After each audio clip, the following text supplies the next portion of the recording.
се наоѓаме во еден велелепен храм, во кој што денеска ќе ја раскажеме приказната за постоењето на овој храм од времето на Отоманската империја. Тоа е нашата џамија. Историјатот за џамијата, за својата фамилија, за начинот на живеењето во оваа мало градче, ќе ни ја раскаже приказната мојот драг пријател, комшија, со кој го поминав детството, Демир. Ја не сакам да го представувам, сакам лично да се представи. Прво, да ја раскаже приказната за својата фамилија и понатаму да продолжиме да ја раскажуваме приказната за историјатот на овој лепен храм, кој што представува богатство за нашето градче и е историја. Поверете. Благодарам. Јас сум Демир Јашаров, од Делчево, роден во Делчево, од мајка Ајрија и Муса Јашаров, исто од Делчево. Нашето семејство се состои од 4 деца, со мајка ми и татко ми починати, а живеехме во центарот на Делчево, каде што се наоѓа денешниот споменик и стоковната некогаш, или сега Китго. Таму беа потекнувам од еснавска фамилија. Сите занаечи се наоѓаше таму. Таму беа ковачите, таму беше, да го спомнам, и Јунус Кондурџија. И мојот покоен дедо Рифат, тој беше ковач. Имаше мој вујко Мемо, мојот, имаше и други занаечи, Хамза, исто занаечија, но после ослободувањето на Делчево, сите тие беа иселени и им дадени турски куќи, или денес, како што се нарекува, пустеска мала. Таму се населија. Иначе, јас, като што кажав, сум роден во Делчево, основно образование заврших во Делчево. Жени, само да не заборавиме, која година мајка ти татко се родени? Татко ми е роден 30 година, мајка ми е родена беше 33 година. Значи, основно образование заврших во Делчево. Се сеќавам на мојот покоен денеска учител, од прво до четврто деление ми беше учител Методи. Од после пето деление, исто заврших во Ванчо Прке, ми беше класна Зорка. Зорка. Зорка, да. Таа ми беше класна. Што ми предаваше она? Македонски. По завршувањето на основното образование, јас заминав и се запишав во Ресен средно земјоделска училиште, општи смер. По завршувањето, одма после година време се вработив во тогашно Југотутун, после измена на имињата Далија Табак, Пијанец Комерц и разни имиња. Таму имам работено 40 години и пензија од таму дочекав. Фала му на Бога. Сега да поминеме, ако немате ништо против, да поминеме за верскиот обред и за историјата за џамијата. Само да ми кажете, заборавивте имињата на вашите браќа и сестра. Кој е најстар од вас? Најстариот брат ми е Фетах. Живее Он беше многу добар фудбалер. Да.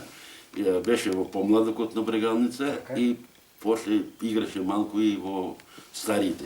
И отиде за Италија. И отиде за Германија. Од Германија се врати. После се ожени и за Италија беше. Италија, така. А после него сум јас, Демир. Да, а после? После е сестра ми Ѓулизара, Така. која сега живее во Скопје, Така. па и најмалиот брат Рифат. Исти тој беше фудбалер за помладокот на Прегалница, сега и тој е во пензија, живее во Ново Делчо. Тоа ми беше. Сега можеме да почнеме за историјатот на... Сега на оваа џамија постои уште од османиското владење. И фактички и османиите ја изградија. За време на Фатих Султан Мехмед II 1448 година е изградена џамијата. Мислам дека тогаш кога поминал тука тој, наредил да се изгради џамијата и по нејба го име до ден денес носи џамијата. И мислам дека од тогаш го нарече Султанија. Султанија. Да. 1448. Да, го наречува името од царево село Султанија. Сега карактеристично за џамијата дека за време на неговото владење на Фатих Султан Мехмед II, џамијата беше изградена до минарето. Така. После Вие ми рековте дека баш во тој временски период кога била градена џамијата, тука протекувала и реката Брегалница. Да. И патописецот Чебели, кога поминал, видел џамија покрај реката Брегалница, чудна џамија. Чудна џамија и во неговите записи запишал, поминах во Султаније, видох чудна џамија. Чудна џамија затоа што е карактеристична за тоа време, изградена во скала, подигната во скала, а покрај неја мине реката Брегалница. И карактеристично е тоа што веćinom џамии со едно минаре секоја се наоѓа од десна страна. А оваа џамија карактеристична за тоа е чудна џамија, се наоѓа минарето од левата страна на џамијата. Сега да поминеме за време на Султан Фатих Мехмед II, кога наредил да се изгради, ја изградил џамијата за негово владење, џамијата беше изградена, ама като што спомнал до минарето. После 1734 година, Мехмед IV, како што се зголемувало муслиманското население во ова населено место, во Султанија, да, наредил да се прошири џамијата и до ден денеска таа е проширена џамијата и посебно место за обавување на молитва за жените. Друго може да се спомне за џамијата и дека 1991 година по иницијативен одбор на Ислам Арифи и Сабри Байрактаров да се ревонира џамијата, почетокот беше да се ревонира. Дека беше многу стара, џамијата немаше услови за обавување многу молитва. И 1991 година по нивна иницијатива, како инвеститор Гранит Делчово, мислам дека 1987-1988 година иницијативен одбор, а веќе 1991 беше пуштена џамијата како сега. Ама карактеристиката џамијата е изградена со истите димензии. Како што беше џамијата, колку што беше џамија, истите џамија, истиот стил на градба, за разлика само што прозорците беа четвртасти и дрвени, сега ги направивме како полукружни. Другите, влезот, колку прозорци има, каде се наоѓа мирапот, каде што стои имамот за обавување на молитва, каде што седи атипот, предавање што одржува. Е истиот стил, само обновен од нова.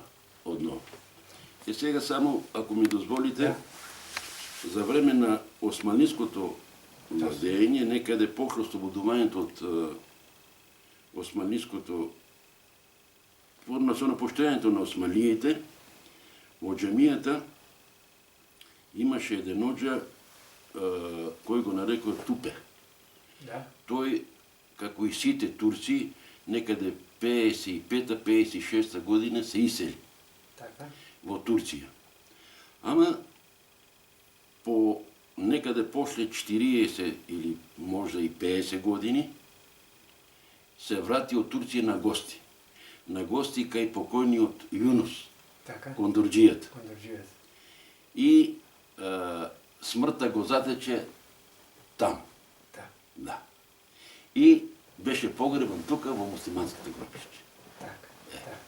Друга една Интересен друга една работа не може да не го спомнам.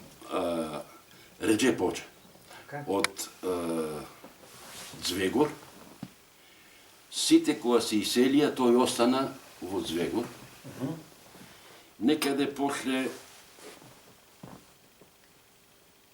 30-40 година, тука некаде, дојде во Делчово, вика, јас не одам за Турција, јас ќе останам тука и со моето знање да го ширам исламот во Делчово. Така.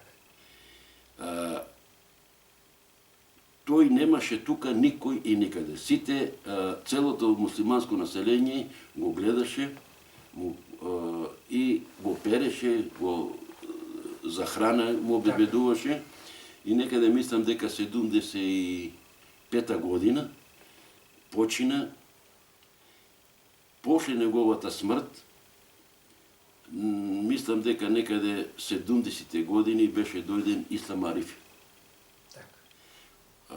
од тетовските села.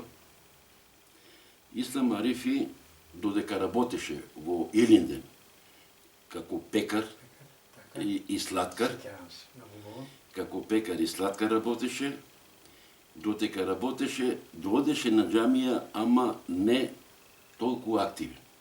Да. Кога веќе излезе во пензија, тогаш ние дознавме дека Ислам Арифи е хафыз. Хафыз е целиот Куран на памет да го знае. Целиот Куран тој на памет го знаеше и имаше чин како хафиз. Тогаш презеде џамијата како главен имам или како главен оџа во џамијата. По негова чест, после неговата смрт и со изградењето на помошниот објект на џамијата, отворивме како мектеп и го нарековме Мектеп Ислам По негово име. Арифи, по неговото име. Така. Другото што е изградено, тек после изградено, некаде 2011 година се изгради овој помошен објект и сега каде што се наоѓаме. Некаде 2015 година изграден е ревониран и изграден минарето. Така. А 2017 ми се чини дека во дворниото место е изградена џамијата. Фонтаната, да, фонтаната. Фонтаната, сите тие градби и нови изградени работи околу џамијата се донација од наши луѓе, а имаме поголем дел и од турци. Се сакам да ве вратам малку назад. Вие ја покажавте куќата на учителот Сулеман. Да. Џамијата била, чекај.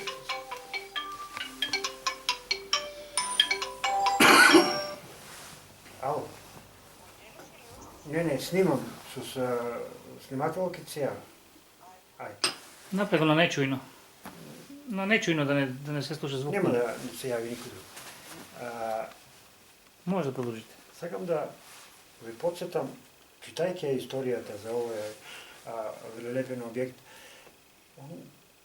во одреден временски период тука и учеле ученици. Да. За време на Краљевина Југославија и така ми раскажуваа овие постарите. Вика, ние учевме, вика, и во џамијата. Учители ни беа турско потекло. Да. Дали имате вие слушали? Имам сознание дека џамијата, кај што се наоѓа, и околу џамијата Да. имаше школа, Да. дека беше многу по дворно место големо имаше. Одна карши у џамијата се наоѓаше куќата на учител Сулеман. Така.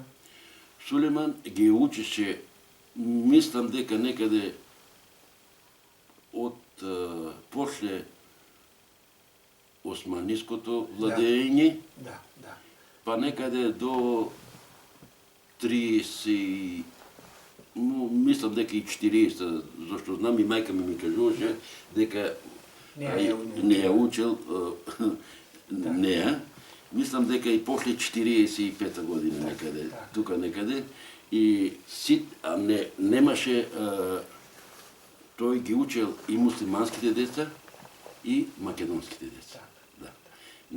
Ги прочуен учител, сега може е карактеристично, јас не се сеќавам, ама имат кажувано дека Сулейман и затоа има доаѓано, мислам дека 2 пати има доаѓано, да посети гробот на неговата ќерка. И до ден денес гробот на незината ќерка се наоѓа во муслиманската гробище. Мислам дека се викаше Рамизе, така пишува на плочата. И многу млада умрела, но да, многу млада. Мислам таму по кажувањето што беше дека на 25 години умрела. И тоа го натерало на 2 пати да доаѓа на посета тука на гробот и да ги види пријателите. Со животот на турското население и православното население од времето од памтивек овдека се памети како една од многу блиски односи, така да и по ослободувањето на Делчево 45 година, 44-та година, првиот градоначалник, поточно речено, првиот председател на општина Делчево е од Сабри Мимишов. Да, Алија. Аме Мишов е после. Да. Значи Алија, јас читајќи подготвувајќи документацијата во тој временски период, Мимишов 2 пати после тоа станува на Алија, татко му на Алил. Да, фудбалерот. Така да, оваа население, турско население тука и православното население имале многу блиски односи и многу си помагали. Дали можете малку у тој поглед да кажете, дали и оваа традиција и ден денеска останало и за односот помеѓу муслиманското население и православното население, што вие имате мислење за тоа работа? Колку што се сеќавам како дете, имаше оште неколку турски семејства кои живеа тука и соработката беше на многу високо ниво. Една од поглавните должности како исламска вера е помагање на другите или делење на милостини. Се сеќавам како дете, кога посебно есенно време, кога ќе се бере јаболка, сливи, нешто кога ги собират овошето, со коли од коњи, магариња, кога ќе помина, нема да помине додека не извади 1-2 јаболко или сливи да му подаде некое дете. Тоа е, значи, знак на добрососедство, на една почит, на една соработка. Истовремено можам да кажам дека и до ден денеска ние во Делчево сме мало место, некаде мислам дека околу 13.000 жители, од кои некаде околу 180 куќи се муслимански. До сега сме немале никаков проблем или забрана на верските права да ги имаме. До сега тоа не се случило во нашето градче. Не верувам дека ќе се случи, соработката мора да тече. Живееме заедно. Може некој да не сака, ама ние меѓу себе мора да се почитуваме. Може се сетив на некои податоци што за разлика од другите места во Македонија, од времето на од 75-та година, некаде до 80-та година, може и од 60-та година тука, карактеристично од муслиманското население, посебно ромското население, Така. имавме најучен кадар во Делчо. Имавме двајца правници, двајца инженери, а немаше дете кој немаше завршено за тоа време и средно образование. Професор имате Да. во гимназијата? Да, за сега таа од помладите, Тоа помладите. од помладите, Тоа професор во така. гимназијата и тоа мога да го кажам дека во државните институти нема ромско или муслиманско население да нема вработен. Така. Истовремено и во полицијата имаме некаде 4 до 5 души муслимани. Имавме и во собрание, имаме и од секогаш имаме, на времето имавме и во катастерот, Така. на времето имавме и во Председатели на матичната служба. општини. Да, Да, на општината Делчево. да. Сакам И- да кажам, во исто време и тие наши и ваши верски обреди, посети на фамилии, тоа се останува како традиција. Да. Не можем да спомнам дека за време ние муслиманите славиме два празника. Да. Курбан Барјам И тоа ни да. и Рамазан Барјам. Така. За време на празниците адет или обичај може да се каже, секогаш првиот ден фамилијата свечен ручек ќе направи и од која ќе го направи свечениот ручек, одма ќе оди на почит со бакнување на рака на постарите. Така.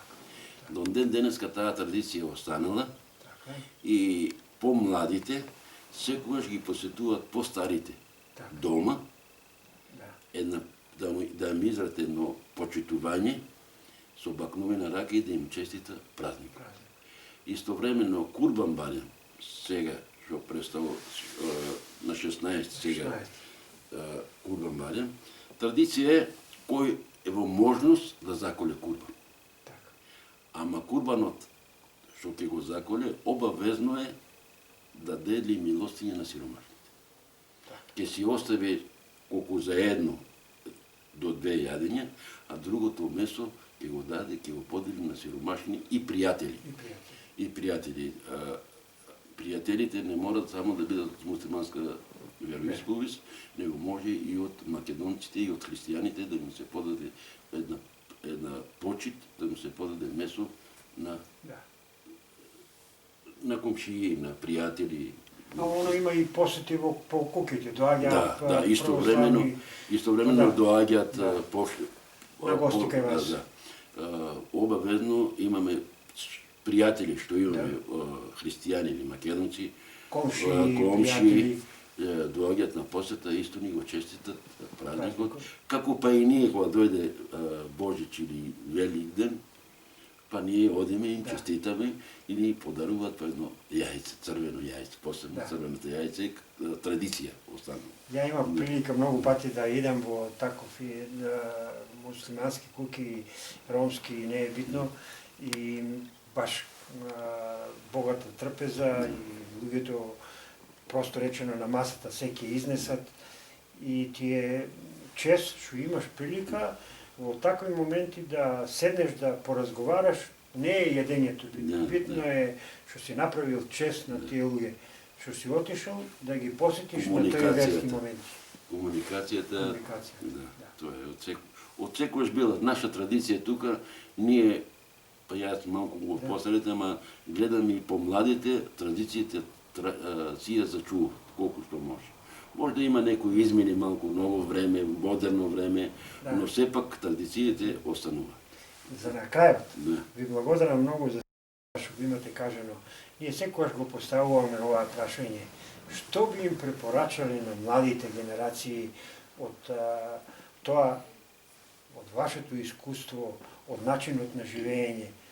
Што да го задржат и што да научат по старите генерации?